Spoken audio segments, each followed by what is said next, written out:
Welcome to the May 2024 episode of Diabetes Care on Air, a fun way to bring the research in diabetes care to life. My name is Alice Chang from the University of Toronto. And I'm Mike Rickles from the University of Pennsylvania. We are your co-hosts for this podcast series. So for this month's episode, Mike and I will interview authors of feature articles as selected by the editors of Diabetes Care, followed by a rapid exchange segment where we give brief summaries of articles we found of particular interest. But in addition to that, we will also include an interview with the artist of the cover art for the May 2024 issue, Gregg. And Alice, last month's episode was particularly long as we were featuring the special collection of grade papers. And I think our listeners will be relieved to hear that this month's episode will be closer to our usual length. Yes, absolutely. I'm sure they'll be relieved. Last month's was a doozy, but I suspect people probably consumed it in bite-sized chunks because there was a lot of good stuff in there. And if anyone has not listened to the whole thing, I would still encourage them to do so. But before we get started, though, I wanted to share a fun fact about the month of May with our listeners.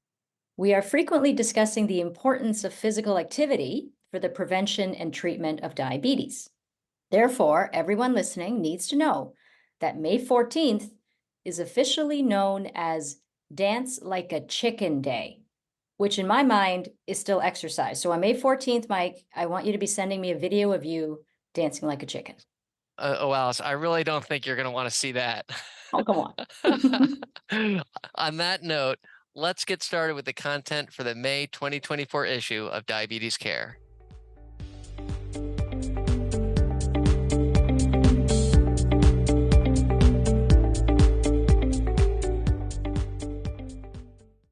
One of the feature articles from the May 2024 issue of Diabetes Care is titled Plant-Based Dietary Patterns and Incident Diabetes in the Atherosclerosis Risk in Communities, or ARIC, study by Dr. Valerie Sullivan and colleagues from Johns Hopkins University.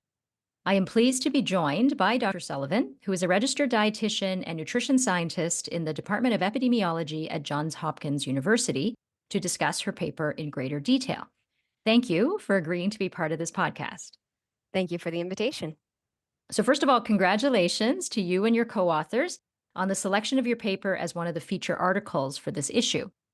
Now, your study sought to look at the relationship between plant-based dietary patterns and incident diabetes. So what was already known about this before you conducted your analysis, and what was unique about this particular analysis?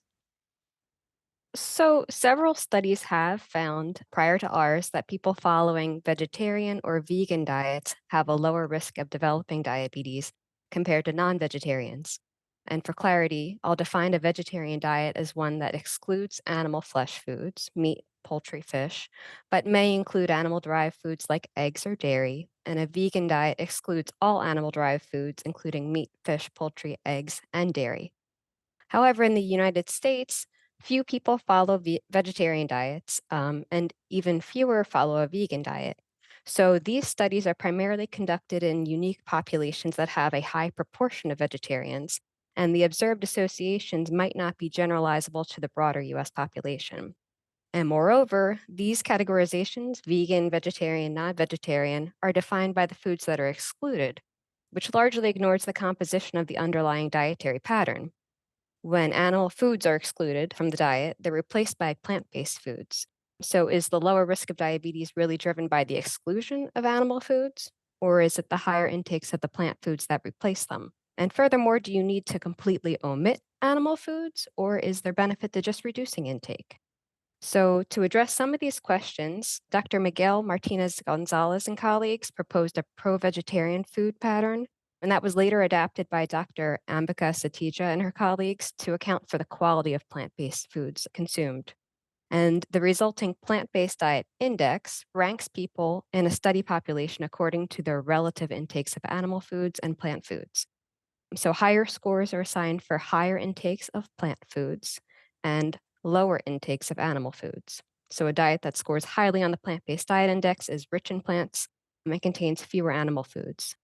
And conversely, a diet that scores low on the index contains fewer plant foods and is high in animal-derived foods. And when they applied this index to participants in the nurses' health study and health professionals cohorts, they found that higher adherence to a plant-based diet was associated with a lower risk of diabetes. And you could say, after that, case closed, plant-based diet for the win. But a primary concern in epidemiological research is generalizability again. These cohorts are primarily white educated health professionals, and so the type and amounts of plant-based foods consumed and their associations with diabetes risk could differ in the broader population. So that's where our study comes in. We looked at the ARIC population, which we'll talk more about. But we're also curious as to whether any specific types of animal or plant foods were driving those associations. So we really probed the index further to see which components were most relevant to risk. Okay, so your group utilized data from the ARIC study, so the Atherosclerosis Risk and Community Study, to answer that question and scored plant-based diet adherence according to overall healthy and unhealthy plant-based diet indices. So tell us more about how that analysis was performed, and in very practical terms, what in the world is the difference between healthy and unhealthy plant-based diet? Because there's this perception that, any plant-based diet has got to be healthy. So what's healthy versus unhealthy? Because I naively thought they were all good for you. Yeah, so we used the ARIC study, which if you're not familiar with it, it enrolled over 15,000 mostly Black and white, middle-aged, and older adults from 4 United States communities in the late 1980s, and it has been monitoring their health over the past 30-plus years. Dietary intake was assessed at baseline and reassessed 6 years later using a food frequency questionnaire, which asks about the types and amounts of foods and beverages that people typically consume over the past year. Among people who were free of diabetes at baseline, we calculated the overall plant-based diet index by summing up per person all the animal foods that they ate. That's meat, poultry, fish, seafood, dairy, and eggs. And then we summed all the plant foods that they ate, which is everything else. People consuming the lowest amounts of animal foods and the highest amounts of plant foods are considered to have the most plant-based diet. And we compared their risk of developing diabetes with people who had the least plant-based diet. In other words, people who consume the most animal foods and the least plant foods. In this overall plant-based diet index, all plant foods contribute to higher scores. So fruits, vegetables, along with sugar-sweetened beverages and desserts. Any and all non-animal foods are counted as plant-based. But in the healthy and unhealthy plant-based diet indices, they account for the quality of plant-based foods consumed. So for the healthy plant-based diet index, only intakes of fruits, vegetables, whole grains, nuts, legumes, coffee, and tea are scored positively, while everything else is inversely scored, such that higher intakes get lower scores. Oppositely, for the unhealthy plant-based diet index, only refined grains, fruit juices, potatoes, sugar-sweetened beverages, and sweets and desserts are scored positively, while everything else is scored inversely. And that categorization, healthy or unhealthy, was based on prior evidence of associations with chronic disease. So the purpose of those indices is to examine how the quality of plant foods that are consumed influences associations with diabetes risk. So I'm sure everybody listening, as you were listing the items, heard coffee, and that was listed on the healthy side of things. Now, the other thing I was listening for, though, is alcohol. Where did alcohol fit in on this list, or was that not part of the equation? So alcohol is adjusted for because right now in epidemiological associations, there's sometimes positive and sometimes negative associations seen. So that's not counted for or against it. It's adjusted for. Okay, so therefore it's not really considered part of the diet per se. You can see where my mind was going, right? It was going coffee, tea, and then alcohol. For sure. Okay, so what did you end up finding? First of all, there was a long follow-up. We had a median follow-up of 22 years, and about a third of the participants developed diabetes. People consuming the most plant-based diets, though, had an 11% lower risk of developing diabetes after controlling for demographic factors and other health behaviors, for example, smoking and exercise. This is comparing the highest quintile, so the top 20% of plant-based diet consumers, to the lowest quintile. And then for people consuming a healthy plant-based diet, the association was even stronger. The highest versus lowest quintile had a 15% lower risk of developing diabetes, but there was no association between the unhealthy plant-based diet index and diabetes. So I'm trying to wrap my brain around everything that you just said. So if we dig a little deeper then and try to understand this, it sounds like if you have overall more plant-based than animal-based, that was good in terms of less diabetes. But between the healthy and the unhealthy, there was no difference. Did I hear that correctly? No, the healthy was even more strongly inversely associated. So, your plant-based diet is already protective, so to speak, if there's a lower risk of diabetes. But if you're just ranking the healthy plant foods, you get higher scores for those, and the other ones are not positively scored. That was an even better association, more protective against diabetes. Got it. But the unhealthy was not associated. So, in other words, eating a lot of fruit juice, potatoes, sugar sweetened beverages as a plant based diet isn't going to protect you from diabetes. That makes sense. Okay, thank you. So do the data then give us any insights into whether it is the reduction in animal-derived foods or the increase in plant-based foods that's actually beneficial? And are all animal-derived foods of similar concern or only certain ones? In other words, can I still eat meat because I really like meat? Can I still eat meat without feeling guilty? Yeah, so those results alone, comparing the overall healthy and unhealthy plant-based diet indices already suggested that simply minimizing animal foods wasn't the driver of the diabetes association. A plant-based diet consisting of primarily unhealthy plant foods was not associated with diabetes risk, whereas maximizing healthy foods was most strongly associated with a lower risk of diabetes. But we probed the associations even further by modifying the scoring criteria to see if any food groups in those animal or plant classifications were driving the associations. So we removed one item at a time, removed groups of items at a time to see if those associations still held.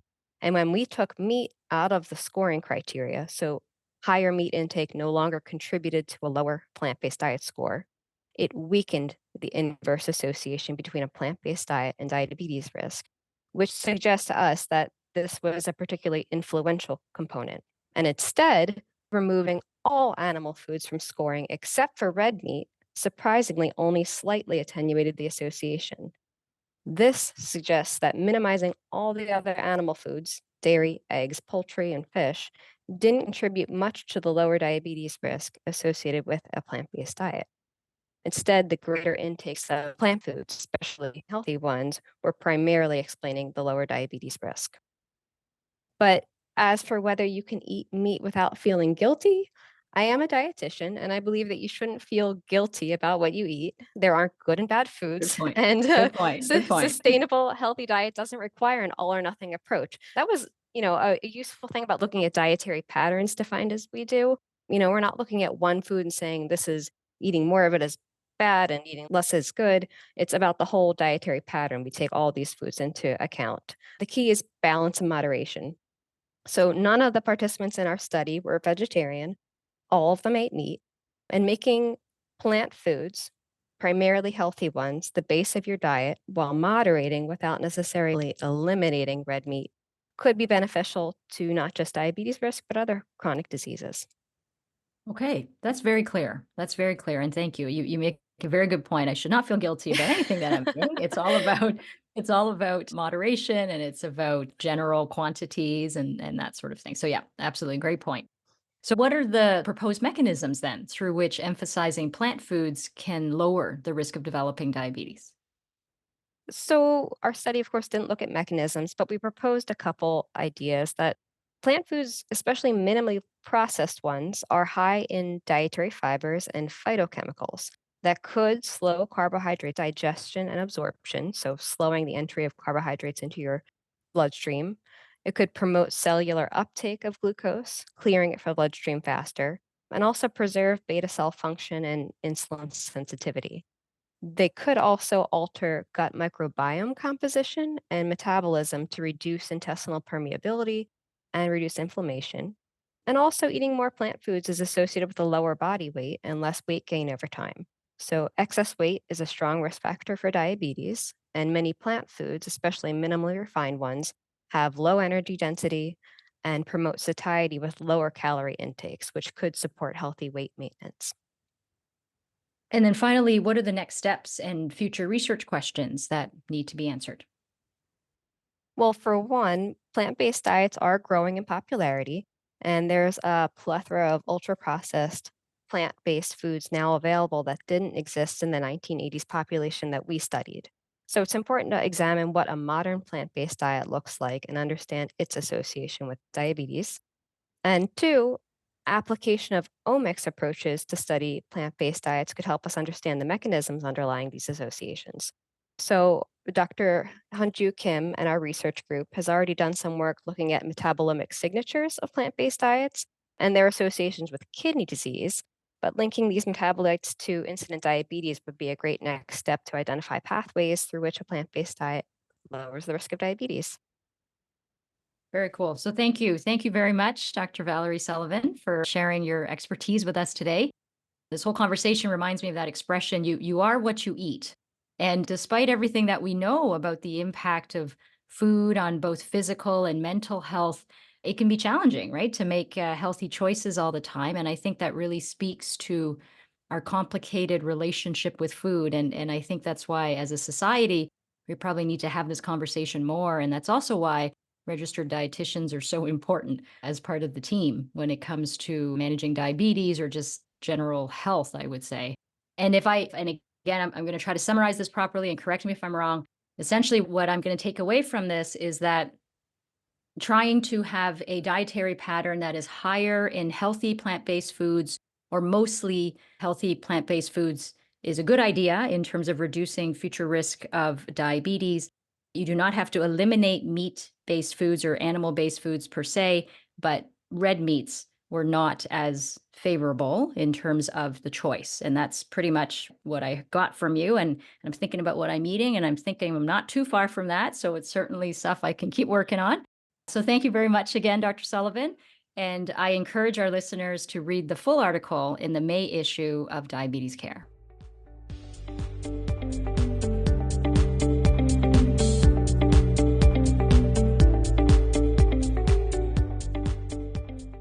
In the May 2024 issue of Diabetes Care is a feature article entitled Atypical Diabetes: What Have We Learned and What Does the Future Hold? Here to discuss this review paper, I'm delighted to welcome the article's lead author, Dr. Stephen Stone. Dr. Stone is an assistant professor of pediatrics in the Division of Endocrinology and Diabetes at the Washington University School of Medicine in St. Louis. I'm so glad you could join us, Steve. Thanks so much. It's truly an honor to be here. Congratulations to you, Steve, and your colleagues on this feature article. Your review discusses what is termed atypical diabetes. That is, diabetes that does not meet our typical criteria for how we define autoimmune type 1 diabetes and obesity or age-related type 2 diabetes. Why is this distinction important, and can you provide us some examples? For sure. First of all, I'd like to recognize my amazing co-authors, Dr. Ashok Balasubramaniam, who is an adult endocrinologist, and my colleague, Dr. Jennifer Posey, who is a clinical geneticist. They're both at the Baylor College of Medicine. The genesis for this paper was inspired in part by the authors' joint efforts through a clinical trial known as the Rare and Atypical Diabetes Network that goes by the acronym RADIANT. And RADIANT is a multi-center clinical trial, which is funded by the NIDDK. The goal of RADIANT is to understand the genetics and clinical heterogeneity of patients who we term as having atypical diabetes. And through our process of studying these unique patients, as clinicians, it's helped us understand how to approach and diagnose these patients who have atypical diabetes. Broadly speaking, patients with atypical diabetes don't neatly fit into the current classification scheme of type 1 or type 2 diabetes. One of the best known examples of this is monogenic diabetes. The most common forms of monogenic diabetes occur in the setting of a strong family history of diabetes and are often caused by loss of function variants in key genes related to beta cell function. Another example are individuals who present with autoimmune diabetes later into adulthood. These individuals have latent autoimmune diabetes, which is known as LADA. A third example would be individuals who have lipodystrophy syndromes. These patients present with either a complete or partial loss of fat tissue, which can lead to severe insulin resistance, very high triglycerides, and steatotic liver disease. For each of these conditions, making a proper diagnosis is really critical. For example, patients with monogenic diabetes due to the HNF1 alpha gene respond extremely well to sulfonylurea and may be able to stop insulin completely. Whereas patients with LADA may initially be misdiagnosed as having type 2 diabetes and could develop DKA if not treated with insulin. Finally, patients with congenital generalized lipodystrophy may benefit with leptin replacement therapy. That's terrific, Steve. So as an adult endocrinologist, and thinking about monogenic forms of diabetes you mentioned, I learned a while ago that any patient with a history of insulin deficient diabetes diagnosed before 6 months of age should be considered a possible case of monogenic diabetes. And what I took away from your article, though, is that in pediatric endocrinology, any patient diagnosed with insulin deficient diabetes that is autoantibody negative might also be a candidate for genetic testing. Do I have this correct? And can you elaborate on that? First, speaking as a peds endocrinologist, thank you so much for considering a patient's early childhood health history. You're exactly correct. A diagnosis of neonatal diabetes specifically should be considered in any patient who's diagnosed with diabetes before 6 months of age. Most commonly, these conditions are caused by loss of function variants in the potassium ATP channel of the beta cell.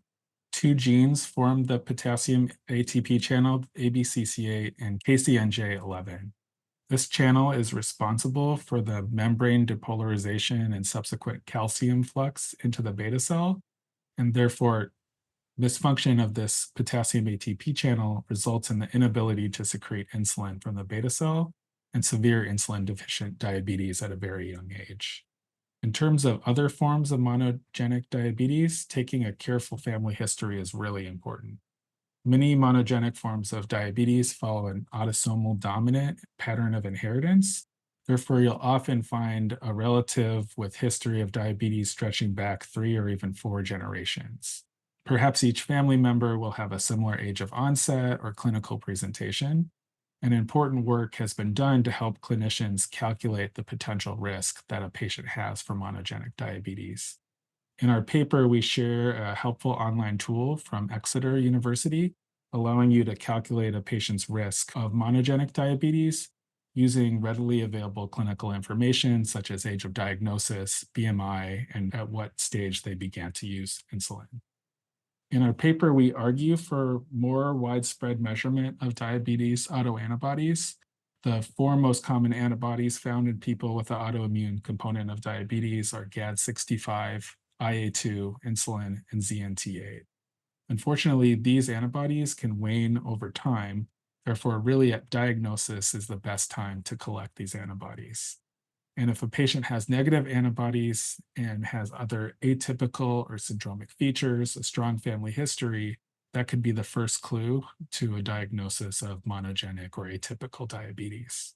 Conversely, if a patient presents at a later age of diabetes and has positive antibodies, that might help you make a diagnosis of LADA or an antibody positive subtype of ketosis-prone diabetes, also known as KPD. Great. And to talk about ketosis-prone diabetes a little bit further. So now shifting now from pediatrics to adult diagnosis of diabetes, I also learned and have often observed that individuals with almost any type of diabetes placed under enough stress can become ketotic. And so in adults, there's the ketosis-prone diabetes subtype that is both insulin deficient and autoantibody negative, which certainly strikes me as atypical, while there's an insulin deficient autoantibody positive subtype that sounds to me like adult onset type 1 diabetes, and the insulin insufficient autoantibody positive that sounds like latent autoimmune diabetes. and then the insulin insufficient autoantibody negative, which sounds like type 2 diabetes. So where in ketosis prone diabetes should we be considering genetic testing? The first group, all the groups? What would your recommendation be? That's a great question. I'd like to provide a little bit more background about the A beta classification. And that classification scheme arose from a systematic analysis of patients who initially presented with diabetes while they were in diabetic ketoacidosis. And it turned out that the best predictors of the ability to come off of insulin and long-term diabetes control turned out to be this two factors. One, their antibody positivity or negativity, and their ability to secrete insulin. And so you're exactly correct. Patients who are antibody positive, beta cell negative, they have adult onset type 1 diabetes. However, this is really only 20% of people who present in DKA. Interestingly, patients who are antibody positive, beta cell positive, they are distinct from LADA because their first presentation is in DKA. And if you compare those two groups, they have distinct autoimmune epitopes compared to LADA. In our opinion, the highest yield for genetic testing is in patients who have antibody negative, beta cell negative, ketosis prone diabetes.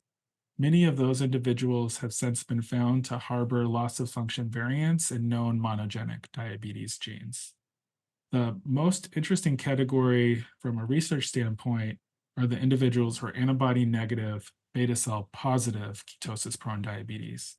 These people are distinct from individuals with type 2 diabetes who are undergoing critical illness, tipping them over into DKA. Classically, these people with this form of ketosis prone diabetes we consider as unprovoked. And my co-author, Dr. Balasubramanian, has demonstrated an interesting finding that many of these patients hypercatabolize branched chain amino acids, leading to their predisposition to develop ketoacidosis. So in summary, we feel that patients with ketosis-prone diabetes and negative antibodies are good candidates for genetic testing and/or referral to a research study. And that distinction that this is ketosis that is unprovoked, I think is really what the clinical pearl is for distinguishing this from other forms of critical illness-induced ketoacidosis. That's great, Steve. Now, I want to go to the flip side of the coin, and speaking now, we've covered insulin-deficient forms of pediatric and adult onset diabetes. In the atypical forms of diabetes associated with severe insulin resistance. So, Steve, when is insulin resistance severe, and how should we best distinguish a syndromic form of severe insulin resistance from that associated with obesity? And when should one consider genetic testing, autoimmune testing, or both for these patients? That's another great question. The most common physical manifestation of severe insulin resistance is acanthosis nigricans, which is represented by thickened, velvety skin. It appears differently in different patients based on their baseline skin tone. And people who have severe insulin resistant syndromes, you'll find that the acanthosis nigricans can be really profound. So instead of just being present on the neck or the axilla, you'll see it become very thickened and also be found in places such as the antecubital fossa, under the breasts, or even on the hands. And these conditions can present similarly to lipodystrophy syndromes, but the key difference is that there is not a complete or partial loss of fat tissue. Additionally, many women with these conditions often exhibit severe hirsutism and irregular menses, so getting a detailed history and physical exam is key for making these diagnoses. Another thing to think about is that insulin functions as a growth factor. And so patients with severe insulin resistant syndromes related to the insulin receptor may have stunted growth. Conversely, there's an interesting group of patients who have something called insulin-mediated pseudoacromegaly. And these individuals overgrowth symptoms similar to someone with growth hormone excess. Another clue can be a patient's insulin requirements. Often these patients may require hundreds of units of insulin per day. Potentially they would require concentrated insulin such as U500. And in some situations, measuring insulin and or C-peptide can be a helpful clue for making this diagnosis, particularly when it comes back extremely elevated. That's great, Steve. And so for all of these atypical forms of diabetes, when we're confronted with them in clinical practice, how do we make a genetic diagnosis? There's referral to the RADIANT study, and I'm sure there are other commercial avenues. What would you recommend we consider in our practice? Yeah, that's a good question. And I think it's always important to keep these conditions at the top of your mind so you remember to think of them. Now there are readily available clinical testing for monogenic forms of diabetes. The big challenge is getting coverage for those testing. And so we do provide some tips on that in our paper. And developing a relationship with a genetics practice can be helpful in that situation. And then, of course, where patients don't have a clear monogenic form, that's where a clinical study such as RADIANT could fill in the blanks. Terrific. And finally, Steve, what other takeaway messages do you have for our listeners? Sure. The big takeaway that I wanted to share is that chances are that all of us as clinicians have seen a patient or have patients in our practice who have an atypical form of diabetes. And as we were talking about before, if you don't think of it, you may never make the diagnosis. And as we all know, we're all very busy. And so the goal of our paper was really to educate clinicians on the spectrum of atypical diabetes and provide a framework for approaching these interesting patients. And then secondly, as we mentioned, many endocrinologists don't receive formal training in clinical geneticists as part of their fellowship. And so we wanted to provide practical tips to endocrinologists, such as the monogenic diabetes calculator or how to order and interpret genetic testing for diabetes. And then, as we mentioned, I wanted to put in a plug for ongoing research in atypical diabetes. And so if anybody has a patient who they think has atypical diabetes and is willing to participate in research, you can refer them to the RADIANT study, and more information can be found at www.atypicaldiabetesnetwork.org. Terrific tips, tools, and resources, Steve. I can't thank you enough for sharing your expertise with us today. I really appreciate all I've learned from your paper and our discussion, and know this information will help all of us to make more individualized diabetes diagnoses and provide more tailored treatment recommendations for our patients. I encourage our listeners to access the full article in the May issue of Diabetes Care.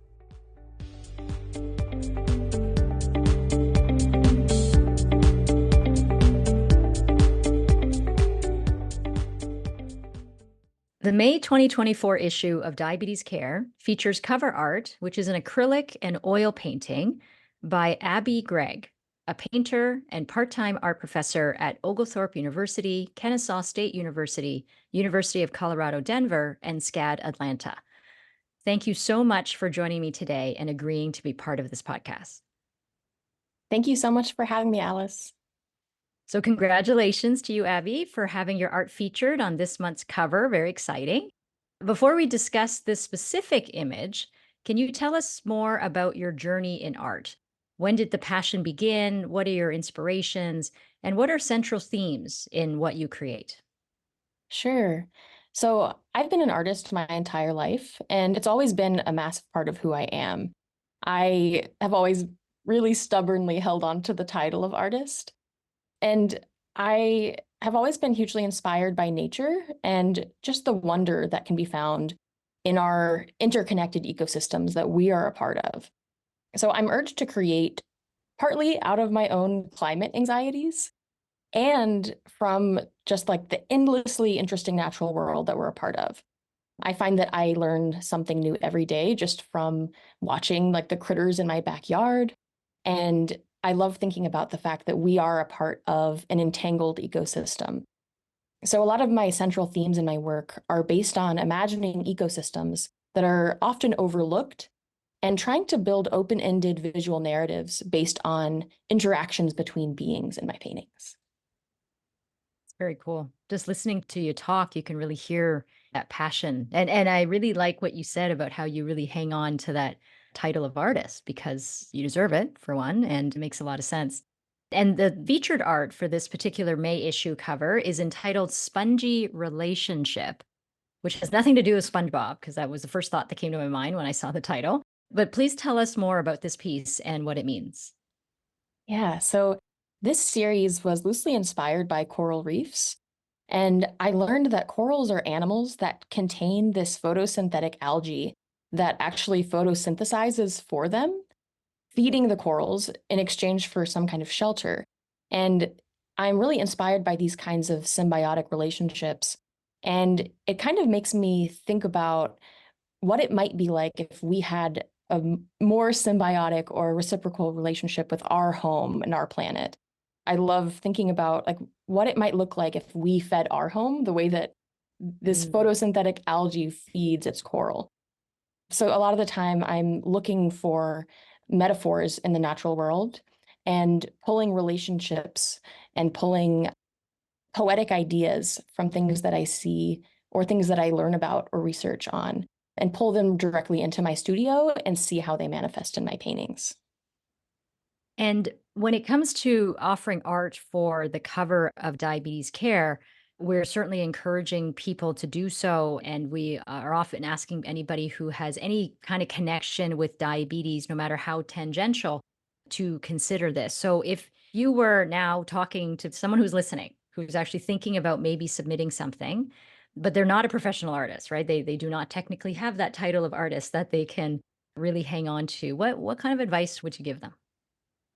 I would really encourage any artist who is expressing themselves in any way to not be afraid to share your work. I really think that art is for everyone, and you can be an artist as long as you're making work and expressing yourself in some way that feels authentic to you. So I really encourage artists to not be afraid to put themselves out there and apply with a cover design, because it's a really fabulous and beautiful little channel between the arts and sciences. And I think it's a really wonderful way for folks from all sorts of interdisciplinary fields to really kind of get inspired by each other. So I really encourage artists out there to apply. It's a really neat opportunity. And I love what you said about inspiring each other, because I think often in the sciences, we can be very stuck on p-values and statistics and that sort of stuff, and maybe lose sight of the bigger picture at times. And I think whereas with art, you're very much looking at the bigger picture, but then at the same time drilling down into the little details, as you said. So I think it's a great relationship to have. So I want to thank you very much, Abby, for sharing your time and your talent with us. And for anyone listening who has original art that they wish to submit, please email the ADA at productionmanager@diabetes.org or visit the Diabetes Care website for more information.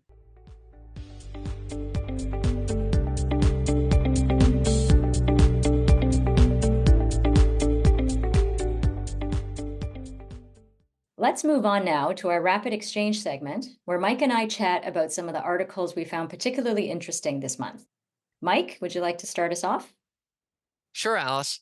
I'll begin with a study conducted by Dr. Lu Zhao from the Fred Hutchinson Cancer Research Center in Seattle, Washington, and colleagues that examined the association of HLA class II alleles with progression from autoantibody positive stage 1 type 1 diabetes to symptomatic stage 3 type 1 diabetes.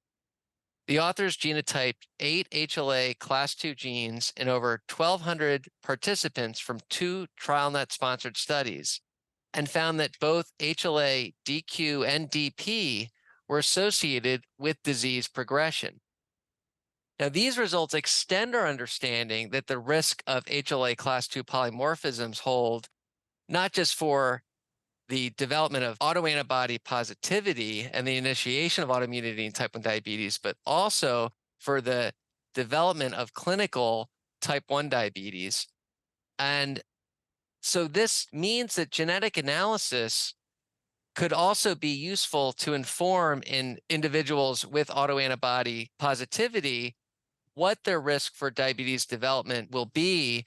And that's important clinically for providing prognostic information to individuals who've been screened for multiple autoantibody positivity, as well as for informing future clinical trial design of novel interventions. And this is extremely timely and important because, as you've alluded to, we have a therapy at this time that could potentially be offered for individuals and new ones that are always being researched. So having this information is important. And it reminds me that actually just last week, I was in a conference where there were a room of endocrinologists and other diabetes-related healthcare providers. And I just asked the question that if it was you and it was your child, and the question about screening for autoantibodies.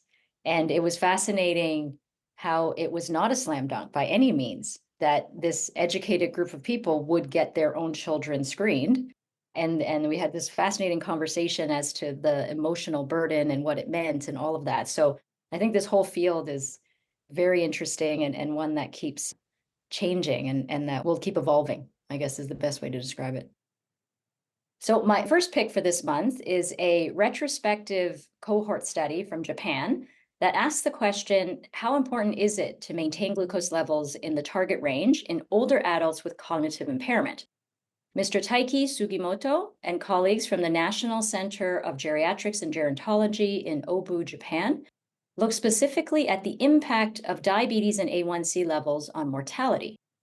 The study included 1,528 people without diabetes and 468 with diabetes, all of whom were age 65 plus, who were visiting a memory clinic.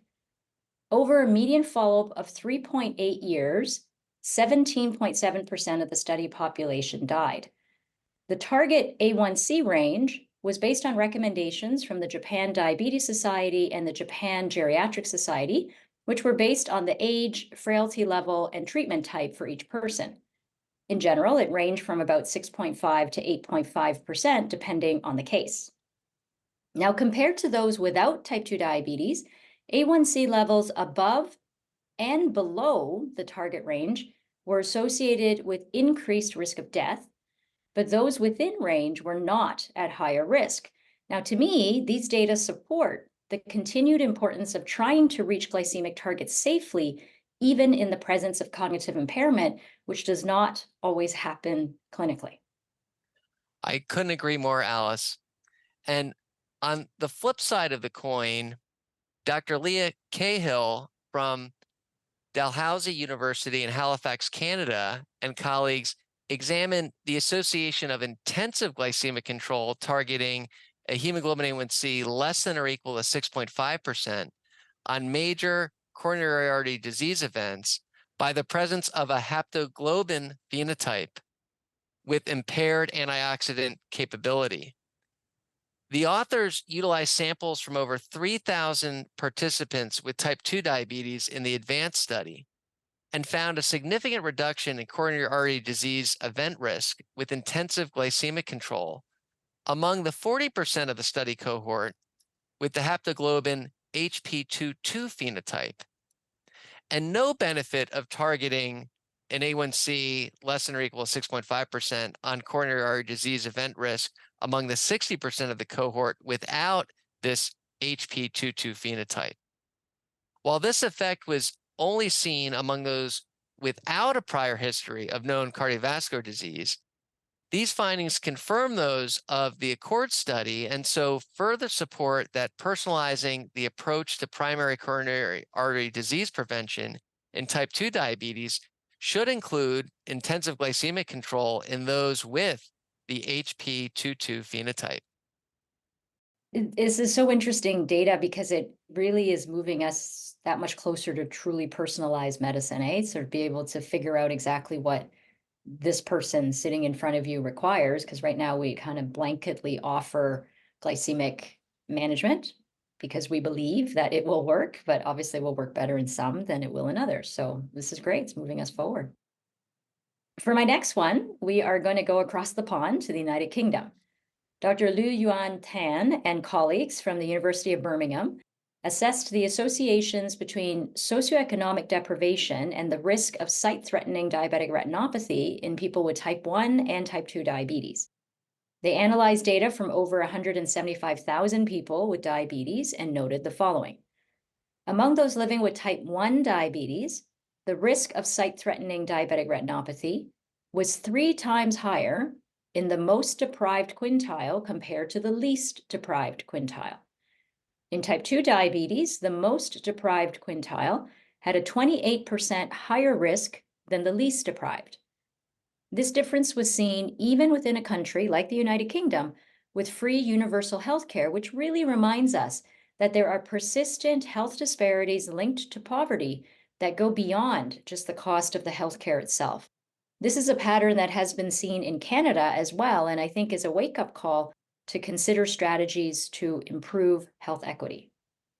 Indeed, Allison, improving access to convenient retinal screening is really critical.